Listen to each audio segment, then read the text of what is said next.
Hello everyone. This is a cow, man's greatest enemy. They've been going at each other's rumps for over a millennia or two by now, and I'm sorry to reveal that the stakes are higher than ever.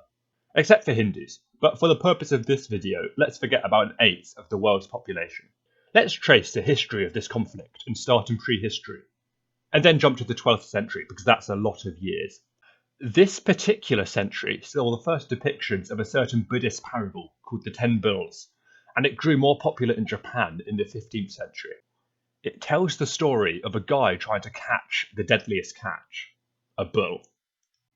I've been told that it's a metaphor for engaging in Buddhist practice and grappling with oneself to reach enlightenment and returning to improve the world, but I just see the fighting of a cow.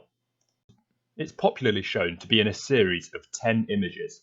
Well, across them, a guy tracks and ultimately catches a bull.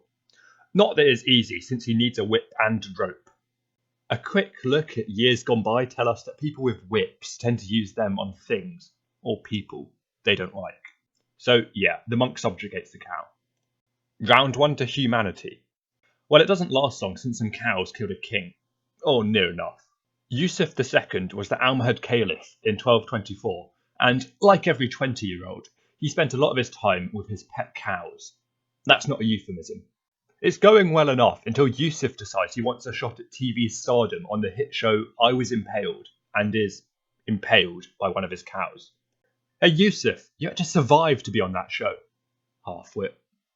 So now it's 1-1 between humans and cows. Mankind wanted revenge for this killing, so took up the pastime of fighting them for sport, and inadvertently dying. Bullfighting has existed since the 13th century, but this was largely just committing property damage and releasing a bull in a china shop. They just let them run about the streets until the Lord wanted to play the hero. Modern bullfighting emerged in 1726, and by 1800 it had become a big crowd pleaser. Across a single day, 12 to 14 bulls were fought across 2 sessions. So if I were to multiply this by, say, 110 years, it's a lot. I mean, that's all to say that this whole matador tomfoolery is a thing of the past, except that I was lying. The Spanish Ministry of Culture says that 1,600 bullfighting events are held each year. And the mean accident rate in bullfights in Spain, France and Portugal is 9.1%. So, round 3 to humanity?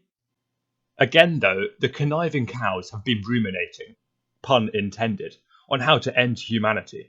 Here in the UK, the HSE, presumably standing for Hacky Sack Executives, investigated 122 incidents between 2015 and 16, and 2019 and 20. 22 of which ended in death, and 4 of whom were members of the public. So yeah, cows be dangerous. Round 4 to cows. And remember what I said at the beginning of this fear-mongering video? The stakes are higher than ever. It wasn't just a lame calf-hearted attempt at a pun. The report saying the mean accident rate, linked below, said that the lowest accident rate was in 2012 and the highest in 2019. And that this rate has been progressively increasing. So basically, the cows are getting smarter and the cow apocalypse is inbound. I think the best course of action is to panic as society fails to respond to this invasion. Except for India. Round 5 to cows. Viva la cow! Oh.